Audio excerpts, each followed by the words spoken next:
పసుపు తాడు ఒకటి మహాభాగ్యమై బ్రతుకుతుంది పడతి పతిలోకమై.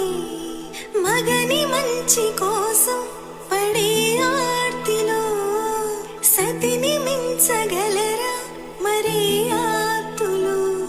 ఈ పూజ చేసినా ఈ నోము నోచినా ఈ స్వార్థము లేని త్యాగం భార్యగా రూపమే పొందగా అపురూపమైనదమ్మ ఆడ జన్మ. ఆ జన్మకు పరిపూర్ణత ఇల్లాలమ్మ. పసుపు తాడు ఒకటి మహాభాగ్యమై బ్రతుకుతుంది పడతి పతిలోకమై. మగని మంచి కోసం పడే ఆర్తిలో సతిని మించగలరా మరి